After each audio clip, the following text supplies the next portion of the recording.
الحمد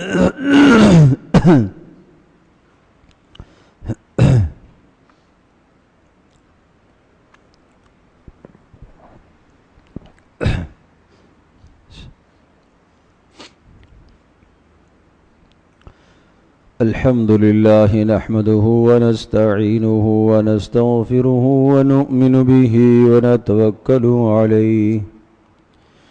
ونعوذ بالله من شرور أنفسنا ومن سيئات أعمالنا من يهده الله فلا مضل له ومن يضلله فلا هادي له ونشهد أن لا إله إلا الله وحده لا شريك له ونشهد أن سيدنا ومولانا محمدا عبده ورسوله صلى الله تبارك وتعالى عليه وعلى آله وصحبه وسلم تسليما كثيرا أما بعد فأعوذ بالله من الشيطان الرجيم بسم الله الرحمن الرحيم محمد رسول الله والذين معه أشداء على الكفار رحماء بينهم تراهم ركعا سجدا يبتغون فضلا من الله ورضوانا سيماهم في وجوههم من أثر السجود ذلك مثلهم في التوراة ومثلهم في الإنجيل كزرع أخرج شطأه فآزره فاستغلظ فاستوى على سوقه يعجب الزراع ليغيظ بهم الكفار وعد الله الذين آمنوا وعملوا الصالحات منهم مغفرة وأجرا عظيما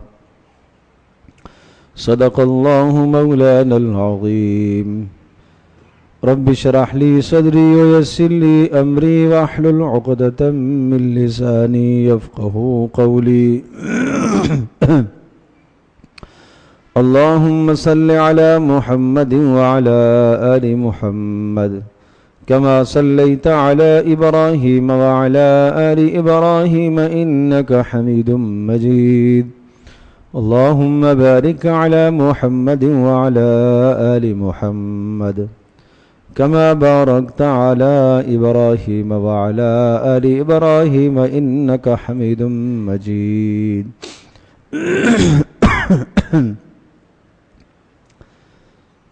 گرامی قدر حاضرین و سامعین،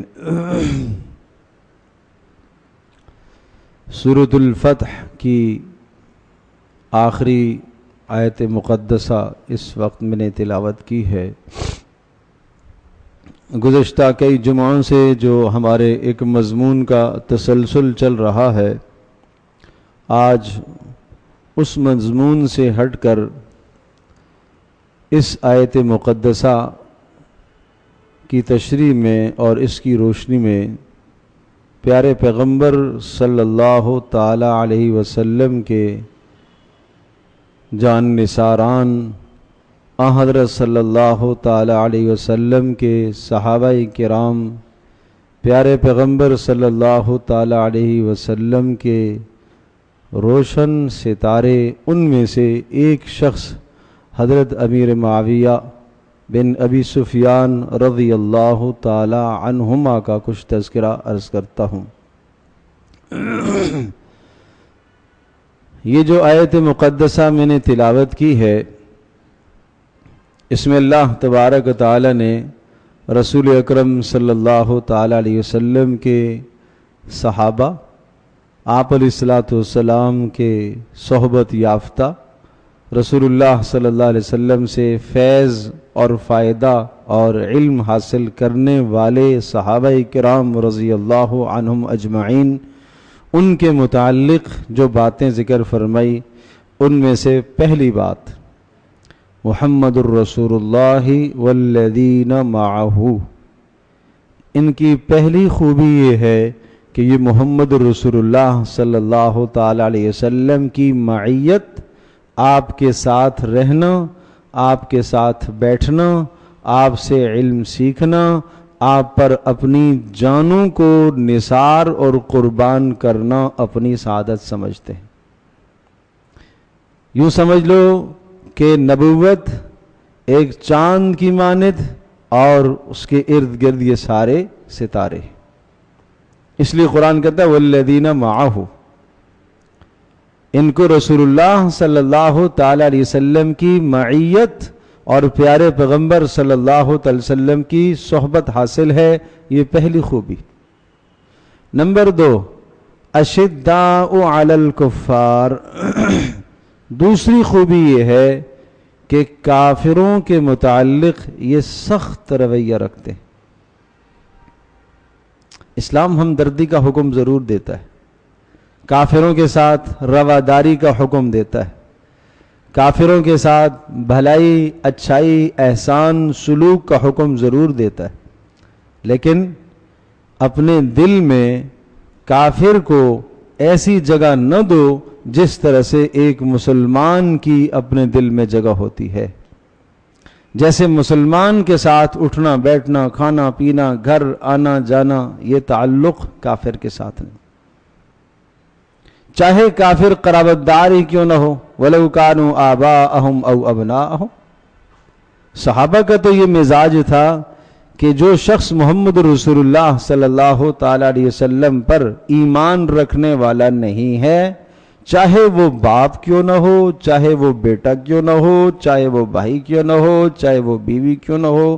ایسوں کے ساتھ کسی قسم کے دلی قلبی روابط نہیں رکھتے تھے۔ یہ ان کی خاص خصوصیت تھی، اور اللہ نے اس خصوصیت کو بہت اجاگر کر کے بیان فرمایا، اور ایک اور جگہ پر سورۃ المائدہ میں بھی اس مضمون کو اور وضاحت کے ساتھ ذکر فرمایا کہ یہ اپنوں کے ساتھ بہت نرم گوشہ ہے، اور جن لوگوں کے دلوں میں محمد رسول اللہ صلی اللہ تعالی علیہ وسلم کی نفرت اور بغض ہے، ان کے حوالے سے یہ سخت رویہ رکھتے ہیں۔ اس لیے فرمایا اشداء علی الکفار، کفار پر بڑا سخت رویہ ہے ان کا۔ اور آپس میں تیسری خوبی رحماء بینہم، آپس میں شیر و شکر ہے، باہمی محبتیں ہیں، ذرہ سی اگر کوئی باہمی بات چیت میں نوک جوک ہو جاتی ہے، رنجش ہو جاتی ہے، فوری معاملے کو صاف کر لیتے، اپنے مسلمان بھائی کی اس رنجش کو، اپنے مسلمان بھائی کی نفرت کو دل میں جگہ نہیں دیتے، اپنے دلوں کو صاف رکھتے ہیں۔ اور چوتھی خوبی تراہم رکعا سجدا، راتیں ان کی گزرتی ہیں کبھی سجدوں میں کبھی رکوعوں میں، راتوں کو اللہ کے سامنے قیام کرتے ہیں۔ اور یہ سب کچھ کیوں کرتے ہیں؟ اس لیے کرتے ہیں یبتغون فضلا من اللہ ورضوانا، یہ اللہ کا فضل اور اللہ کی رضا تلاش کرنے کے لیے ایسا کرتے ہیں۔ پتہ چلا ان چار خوبیوں سے اللہ کی رضا، اللہ کا فضل ملتا ہے۔ جو محمد رسول اللہ صلی اللہ تعالی وسلم کے صحابہ میں چار خوبیاں تھیں، ان چار بلند صفات کی وجہ سے اللہ کے ہاں قرب اور اللہ کے یہاں محبت ملتی ہے۔ اب انہی روشن ستاروں میں سے حضرت امیر معاویہ رضی اللہ تعالی عنہ بھی تھے، اور اس وقت ان کا تذکرہ اس لیے ذکر کیا کہ چونکہ 22 رجب المرجب میں حضرت امیر معاویہ رضی اللہ تعالی عنہ کی وفات کا واقعہ ہے، تو کچھ ہمیں بھی حالات ان کے معلوم ہونے چاہیے۔ حضرت امیر معاویہ رضی اللہ تعالی عنہ رسول اکرم صلی اللہ تعالی علیہ وسلم پر ایمان لائے، اس وقت عمرۃ القضاء کا موقع تھا، یعنی ہجرت کے 7ویں سال اسلام لائے، اور اسلام لانا کیا ہے؟ الاسلام یہدم ما کان قبلہ، رسول اللہ صلی اللہ علیہ وسلم نے ارشاد فرمایا کہ اسلام آدمی کے گزشتہ سارے کے سارے گناہوں کو ختم کر دیتا ہے، کوئی گناہ نہیں بچتا، ایسا ہو جاتا ہے جیسا کہ آج ہی اس کی ماں نے اسے جنا ہو۔ اور اسلام لانے سے پہلے مسلمانوں کے خلاف مشرکین عرب نے، مشرکین مکہ نے جو جنگیں لڑی، جنگ بدر، احد، احزاب، حدیبیہ میں برسر پیکار ہوئے، ان میں سے کسی بھی جگہ پر، حالانکہ حضرت معاویہ ابھی مسلمان نہیں ہوئے تھے، کسی بھی موقع پر مسلمانوں کے خلاف جنگ میں شریک نہیں ہوئے۔ اور جب مکہ فتح ہوا تو اپنے والدین کے ساتھ، والد کا نام حضرت ابو سفیان رضی اللہ تعالی عنہ، پہلے مسلمان نہیں تھے، لیکن جب مسلمان ہو گئے، پیارے پیغمبر صلی اللہ تعالی علیہ وسلم کی زیارت ہو گئی، ایمان پر خاتمہ ہے، تو اب جب قرآن نے جو لفظ کہا رضی اللہ عنہم ورضوا عنہ، اللہ ان سے راضی اور یہ بھی اللہ سے راضی، اب اس بات کا مصداق حضرت امیر معاویہ بھی ہیں اور ان کے والد ابو سفیان بھی ہیں رضی اللہ عنہما۔ اور اسی طرح سے حضرت امیر معاویہ رضی اللہ تعالی عنہ کی والدہ محترمہ وہ بھی مسلمان ہو گئی اسی موقع پر۔ تو یہ گرانہ گویا کہ اس موقع پر حضرت امیر معاویہ نے پہلے اسلام قبول کر لیا، اسلام کا اظہار جب مکہ فتح ہوا، اپنے والدین مکرمین کے ساتھ اسلام کا اظہار کیا۔ اب اس کے بعد رسول اکرم صلی اللہ تعالی علیہ وسلم کے ساتھ جو تعلق ہے، نمبر ایک صحابی ہونے کا شرف حاصل ہو گیا، اور جب صحابی ہونے کا شرف حاصل ہو گیا تو صحابی کے لیے اللہ کا قانون کیا ہے؟ وَكُلًّا وَعَدَ اللَّهُ الْحُسْنَى، سب کے لیے اللہ نے جنت کا فیصلہ کر دیا۔ صحابی ہونا ہے تو اس کے لیے کیا فیصلہ ہے؟ وَكُلًّا وَعَدَ اللَّهُ الْحُسْنَى، سب کے لیے اللہ نے جنت کا فیصلہ کر دیا۔ چاہے جس صحابی نے پیارے پیغمبر صلی اللہ تعالی علیہ وسلم کو پوری زندگی میں صرف ایک مرتبہ دیکھا ہو اور آپ پر ایمان لایا ہو اور ایمان ہی پر اس کا خاتمہ ہوا ہو، تو وَكُلًّا وَعَدَ اللَّهُ الْحُسْنَى، وہ بھی جنتی ہونے میں شامل ہے۔ نمبر دو، رضی اللہ عنہم ورضوا عنہ، جو اللہ نے یہ فرمایا کہ یہ سب کے سب اللہ سے خوش ہیں اور اللہ ان سب سے خوش ہے، اس میں بھی یہ سارے شامل ہو گئے، ابو سفیان رضی اللہ تعالی عنہ بھی اور حضرت امیر معاویہ رضی اللہ تعالی عنہ بھی اور ان کی والدہ محترمہ بھی، یہ سب اس میں شامل ہو گئے۔ تیسری فضیلت، رسول اکرم صلی اللہ تعالی علیہ وسلم کا ارشاد گرامی کہ میرے صحابہ سب کے سب عدل و انصاف کرنے والے ہیں، اس میں بھی شامل ہو گئے۔ چوتھی فضیلت، پیارے پیغمبر صلی اللہ تعالی علیہ وسلم نے ارشاد فرمایا اللہ اللہ فی اصحابی لا تتخذوهم من بعدی غرضا، خبردار خبردار خبردار، میرے صحابہ کے معاملے میں جس نے میرے اوپر ایمان لایا، میری زیارت کی، مجھے دیکھا، میرے پاس بیٹھا، اس کے معاملے میں اللہ سے ڈرتے رہنا، اور جس نے ان سے محبت کی وہ مجھ سے محبت کرنے والا ہے، اور جس نے ان سے بغض کیا وہ مجھ سے بغض کرنے والا ہے۔ تو ہمارے ایمان کی یہ ضرورت ہے کہ ہم رسول اکرم صلی اللہ تعالی علیہ وسلم کے ان جان نثاروں سے محبت رکھیں، یہ ہمارے ایمان کا تقاضا ہے۔ تو ایک تو صحابی ہونے کا شرف حاصل ہو گیا، دوسرا حضرت امیر معاویہ رضی اللہ تعالی عنہ کو کاتب وحی ہونے کا شرف حاصل ہوا۔ 40 جلیل القدر صحابہ کرام رضی اللہ عنہم اجمعین جو رسول اکرم صلی اللہ تعالی علیہ وسلم پر نازل ہونے والی وحی کو لکھا کرتے تھے، ان میں حضرت امیر معاویہ رضی اللہ تعالیٰ عنہ بھی۔ تو دوسرا شرف اللہ پاک نے یہ عطا فرمایا، یہ اللہ تبارک و تعالیٰ نے خصوصیت عطا فرمائی کہ وحی کے لکھنے پر مامور ہوئے، اور یہ لکھنے کا کام، اہم کام اسی کو دیا جاتا ہے جس پر بہت بڑا اعتماد ہوتا ہے، بہت بڑا اعتماد ہوتا ہے، تو اس لیے کاتب وحی بھی کہلائے۔ تیسرا، پیارے پیغمبر صلی اللہ تعالی علیہ وسلم کے ساتھ ایمان لانے کے بعد شریک رہے ہمیشہ، اور حضرت صلی اللہ تعالی علیہ وسلم کے نے عمرہ جب فرمایا تو عمرے میں حلق آپ علیہ السلام کے سر کے بال اتارنے والے حضرت امیر معاویہ رضی اللہ تعالیٰ عنہ، دائیں طرف کے بال اتارے، آپ نے فرمایا دائیں طرف جو ہے ان کو تقسیم کر دو، بائیں طرف کے بال اتارے، فرمایا جو بائیں طرف ہے ان کو تقسیم کر دو۔ یہ صحابہ رسول اکرم صلی اللہ علیہ وسلم سے کیا محبت تھی، کیا محبت تھی۔ جسم سے پانی اترتا نا، وہ پانی کا قطرہ زمین پر نہیں گرنے دیتے تھے، زمین پر نہیں گرنے دیتے تھے، اور اس قطرے کو لے کر اپنے ہاتھوں پر ملتے اور اپنے چہروں پر ملتے، کہ پیارے پیغمبر صلی اللہ تعالی علیہ وسلم کے مبارک جسم سے جو پانی کا قطرہ گرا ہے وہ زمین پر گرنے کے بجائے ہمارے جسموں پر لگ جائے تاکہ جہنم کی آگ حرام ہو جائے۔ یہ ذوق تھا، ایسی محبت تھی رسول اللہ صلی اللہ علیہ وسلم کے ساتھ۔ اور حدیبیہ کے موقع پر جب ایک سرداران مکہ میں سے ایک سردار مصالحت کے لیے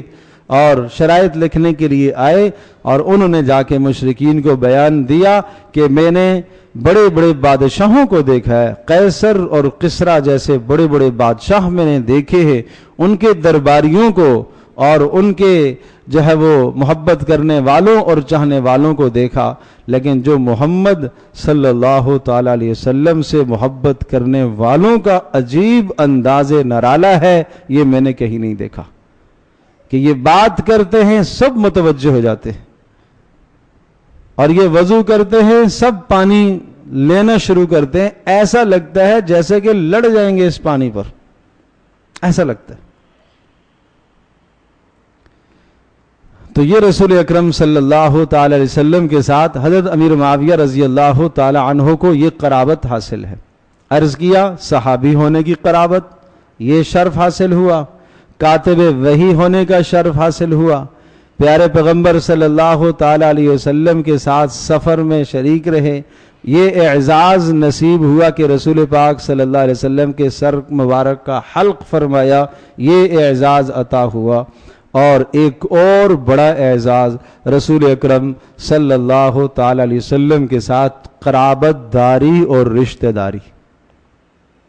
حضرت ام حبیبہ رضی اللہ تعالی عنہا جو ام المؤمنین ہیں، رسول پاک صلی اللہ علیہ وسلم کی زوجہ محترمہ اور نبی علیہ الصلوۃ والسلام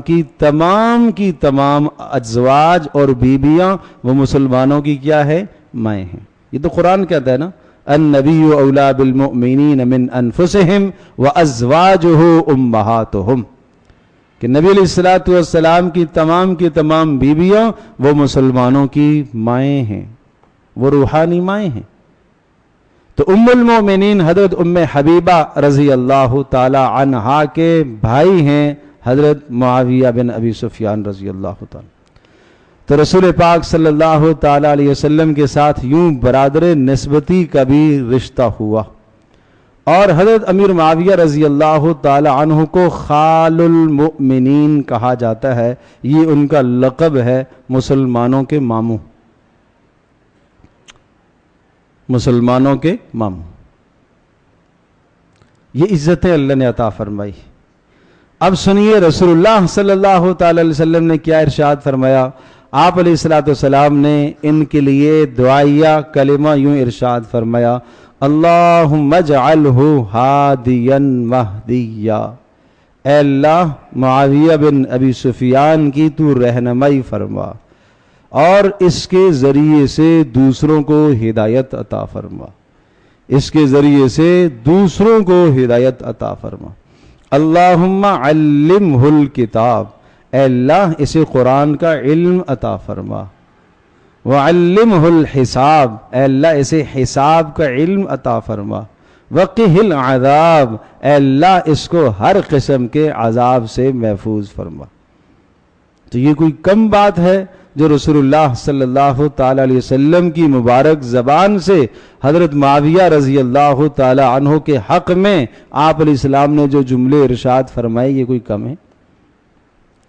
رسول اکرم صلی اللہ تعالی علیہ وسلم کے دنیا سے پردہ فرما جانے کے بعد، سیدنا ابوبکر صدیق رضی اللہ تعالیٰ عنہ کے دور خلافت کے بعد، حضرت عمر بن خطاب رضی اللہ تعالی عنہ نے ان کو حمص کا گورنر مقرر فرمایا،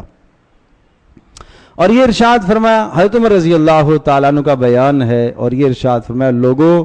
تم قیصر اور کسریٰ کی سیاست کی بات کرتے ہو، کیا معاویہ بن ابی سفیان رضی اللہ عنہ کی سیاست کوئی کم ہے؟ کیا اس جیسا سیاستدان کوئی ہے؟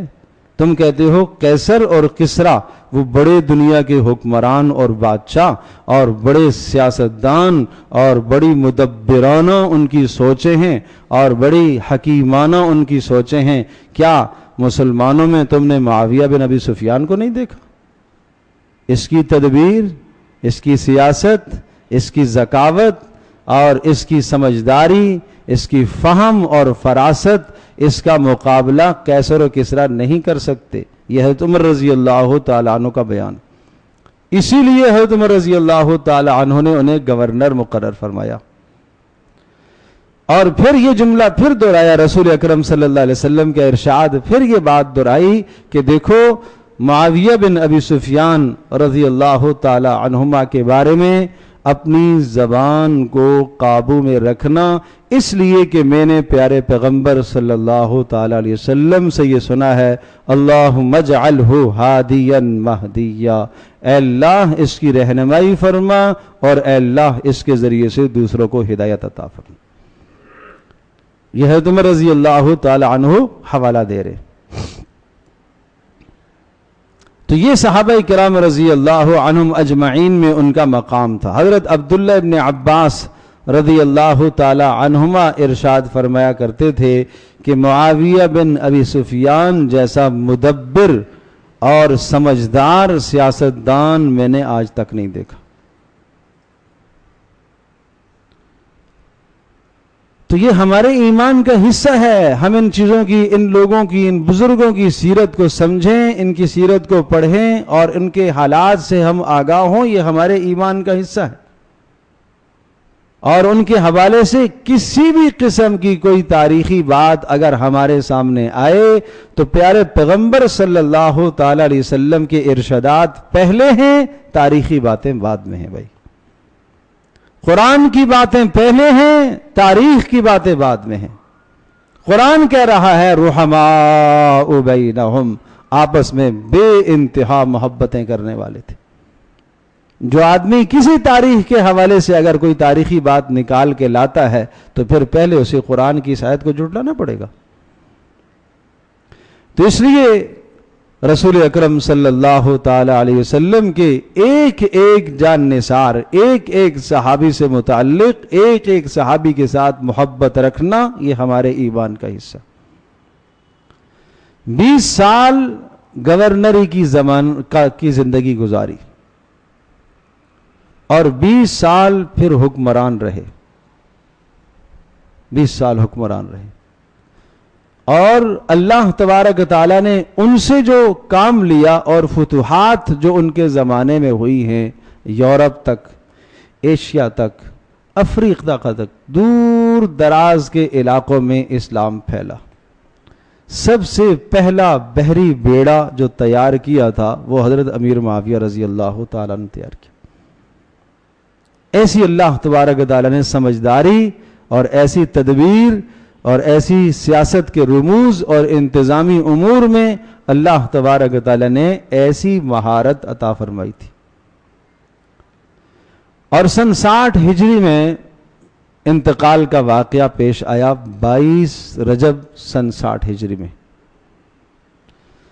تو یہ بات ذہن نشین فرمانے کی ہے کہ 22 رجب کو عام طور پر لوگ کچھ بدعات اور رسومات بھی کرتے اور ان کے دیکھا دیکھی ہمارے سیدھے سادے مسلمان بھی لگ جاتے ہیں اس خیرات کے حصے میں، اور اس جس کو نیکی سمجھ رہے ہیں اچھی طرح سے ذہن نشین فرمائیے گا، جو چیز رسول اکرم صلی اللہ تعالی علیہ وسلم سے، رسول پاک صلی اللہ علیہ وسلم کے صحابہ سے، تابعین تبع تابعین سے ثابت نہیں ہے اور اس کو دین کا حصہ سمجھ کر کوئی کرے تو اس کا نام بدعت ہے، اور وہ کتنی بھی آپ کو خوبصورت لگے، وہ کتنی بھی آپ کو اچھی لگے، وہ کتنی ہی آپ کو خوشنما لگے، رسول اللہ صلی اللہ علیہ وسلم نے ارشاد فرمایا، جس شخص نے ہمارے دین میں کسی ایسی بات کو ایجاد کیا جس کو ہم نے نہیں بتلایا، نہیں کہا، ثواب سمجھتے ہوئے اس نے کیا، فَهُوَ رَدٌّ، وہ بات مردود ہے، مردود ہے، مردود ہے، وہ نہیں قبول ہوگی اللہ کی، واللہ کیا قبول نہیں ہوگی۔ اور رسول پاک صلی اللہ علیہ وسلم نے ارشاد فرمایا، کل محدثۃ بدعہ وکل بدعۃ ضلالہ، دین کے اندر ثواب سمجھ کر کسی چیز کو لے کر آنا، ایجاد کرنا، یہ بدعت ہے، اور ہر بدعت گمراہی ہے، اور گمراہی تمہیں جہنم کی طرف لے کر جائے گی۔ اور ایک حدیث میں اور صاف ارشاد فرمایا، ایک زمانہ آئے گا ایسے ایسے لوگ وجود میں آئیں گے کہ کچھ باتیں وہ تمہیں بتائیں گے میری طرف منسوب کر کے، میری احادیث کہ اللہ کے نبی نے بتایا، اللہ کے نبی کے صحابہ نے بتایا، ہماری طرف وہ باتوں کو منسوب کر کے کہیں گے، یاد رکھنا جو بات ہم نے نہ بتائی ہو، نہ کہی ہو، وہ نہ قبول کرنا، ایسے لوگوں سے دور رہنا اور ان کو اپنے سے دور رکھنا۔ صاف صاف بتایا۔ میرے عزیز دوستوں اور بزرگوں، یہ ہماری اپنی جہالت اور اپنی نادانی ہوگی کہ ہم دین کو نہ سیکھ سکے، ہم دین کو نہ سمجھیں، یہ ہماری جہالت ہے۔ اللہ کے رسول صلی اللہ علیہ وسلم نے اتنا صاف، شفاف، روشن دین دیا ہے کہ جس کی مثال پوری تاریخ میں نہیں ملتی۔ آدم علیہ السلام سے لے کر عیسیٰ علیہ السلام تک جتنے انبیاء علیہ السلام تشریف لائے، کسی نبی کا دین اتنا محفوظ نہیں ہے جتنا رسول اللہ صلی اللہ علیہ وسلم کا دین محفوظ ہے۔ میں اکثر یہ بات عرض کیا کرتا ہوں، پیارے پیغمبر صلی اللہ تعالی علیہ وسلم زندگی میں مسکرائے کتنا، یہ بات محفوظ ہے، اور آپ زیادہ مسکرائے اور اتنا ہنسے کہ آپ کی کچلیاں، دانت، نوکیلے دانت نظر آئے کتنی مرتبہ، یہ بھی محفوظ ہے سیرت کی کتابوں میں۔ جس نبی کے یوں ہاتھ کے اشارے بھی صحابہ نے محفوظ کیے، آپ نے یہ بات فرمائی، آپ نے یوں اشارہ کیا، آپ نے یہ بات فرمائی، آپ نے یوں اشارہ، جو اشارہ رسول اللہ صلی اللہ علیہ وسلم نے اپنے وعظ، اپنی باتوں کے درمیان میں اشارے فرمائے، وہ اشارے بھی محفوظ ہیں۔ تصور تو کرو جس نبی کی زندگی اتنی محفوظ ہے، وہ پیارے نبی صلی اللہ تعالی علیہ وسلم سوئے کیسے ہیں؟ سوچو تو صحیح، سونے کی زندگی، آدمی اکیلے کمرے میں سوتا ہے، زیادہ سے زیادہ زوجہ محترمہ ساتھ ہوتی ہے، وہ زندگی پیارے پیغمبر صلی اللہ علیہ وسلم کی گھر کی زندگی محفوظ۔ آپ سوئے، سیدھا ہاتھ مبارک اپنی دائیں رخسار کے نیچے رکھا، الٹا ہاتھ آپ نے بائیں ران پر رکھا، اور قبل رخ ہو کر سوئے، باوضو ہو کر سوئے، کیا کیا پڑھ کر سوئے، وہ ساری باتیں محفوظ ہیں۔ کیا کیا جملے ارشاد فرمائے سوتے وقت، کیا کیا دعائیں کی آپ نے، وہ سب محفوظ ہیں۔ اور پھر صبح اٹھے، سب سے اٹھنے کے بعد سب سے پہلا کام آپ نے کیا کیا، وہ بھی محفوظ ہے۔ آپ نے اٹھنے کے بعد سب سے پہلا جملہ مبارک زبان سے آپ نے کیا نکالا، وہ بھی محفوظ ہے۔ جس نبی کا دین اتنا محفوظ ہے، اس نبی کے دین میں بدعت کو کیسے گنجائش ہو سکتی ہے؟ اور کوئی آدمی سمجھے کہ نہیں مجھے تو پتہ نہیں ہے. کیوں نہیں پتہ تمہیں؟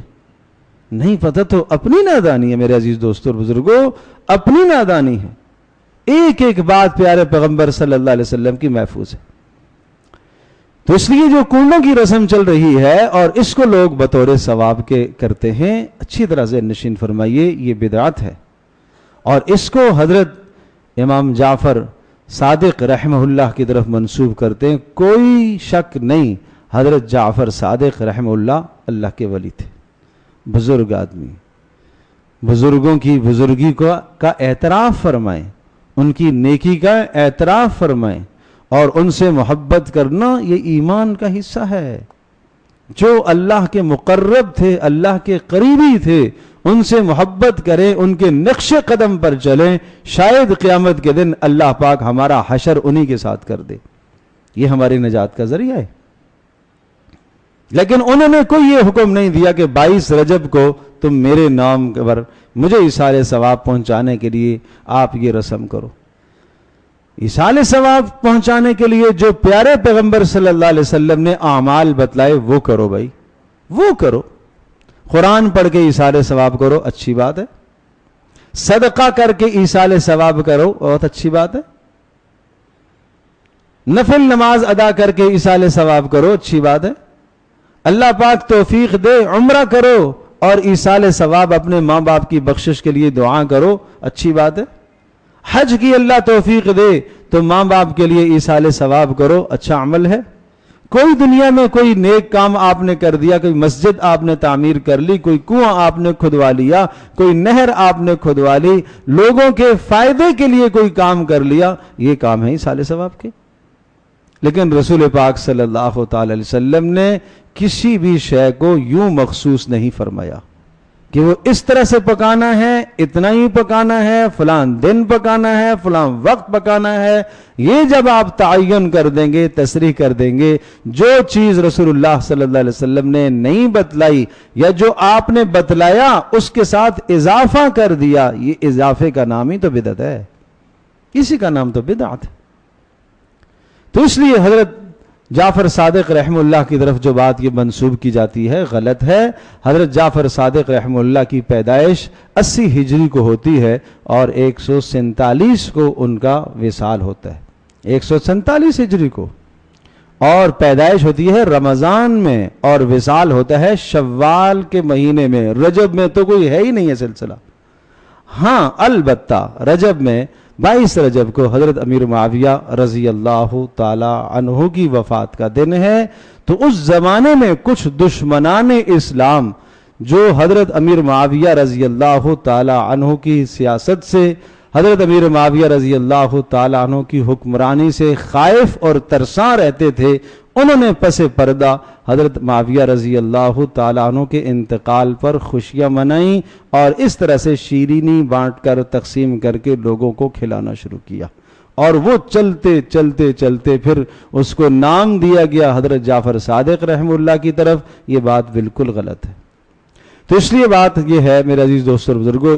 اس قسم کی بدعات کو اپنے اندر بالکل نہ آنے دے، اور اس قسم کی بدعات کو نہ اپنے گھر میں کریں، نہ ایسی بدعات کے اندر آپ شریک رہیں. آخری بات عرض کرتا ہوں، پیارے پیغمبر صلی اللہ علیہ وسلم کا صاف صاف پیغام ہے، صاف صاف پیغام ہے. حوض کوثر میں موجود ہوں گا اور کچھ لوگ لائے جائیں گے اور میں یہ سمجھوں گا کہ یہ میرے ساتھی ہیں، یہ میرے امتی ہیں. کیوں؟ انہوں نے نمازیں پڑھی ہوں گی اور انہوں نے وضو کیے ہوں گے، اور جنہوں نے نمازیں اور وضو یہ اعمال کیے ہوں گے ان کے چہرے کو چمک رہے ہوں گے. مجھے لگے گا کہ یہ میرے امتی ہیں، تو وہ مجھ سے پانی کی درخواست کریں گے. حوض کوثر پر میں پانی پلا رہا ہوں گا تو فرشتے ان کو پیچھے دھکیلیں گے، پیچھے دھکیلیں گے، پیچھے دھکیلیں گے. پھر وہ آگے آنے کی کوشش کریں گے، پھر فرشتے پیچھے دھکیلیں گے. میں یہ کہوں گا ان کو آنے دو، ان کے چہرے کچھ چمک رہے ہیں، شاید وضو کیا ہے، نماز پڑھی ہے، اس وجہ سے. تو فرشتے کہیں گے کہ اے اللہ کے رسول، آپ نہیں جانتے آپ کے جانے کے بعد انہوں نے بدعات کا ارتکاب کر کے آپ کے دین کا حلیہ بگاڑا تھا. آپ فرمائیں گے سحقن لہم سحقن لہم، تباہی ہے ان کے لیے، بربادی ہے، لے جاؤ گھسیٹ کر جہنم میں لے جاؤ۔ تو بھائی کبھی بھی کسی بات کو اپنے میں بدعت کو کبھی بھی رواج مت دو، اور جس معاشرے میں حدیث میں آتا ہے بدعت رواج پا جاتی ہے، اللہ اس معاشرے سے سنت کو اٹھا لیتا ہے، سنت کو اٹھا لیتا ہے، اور پھر کبھی بھی دوبارہ وہ سنت اس معاشرے میں نہیں آتی۔ دنیا میں سب سے بہترین، سب سے اعلیٰ، سب سے بڑھیا، سب سے خوبصورت طریقہ رسول اللہ صلی اللہ علیہ وسلم کا، بس یہ ایمان رکھو۔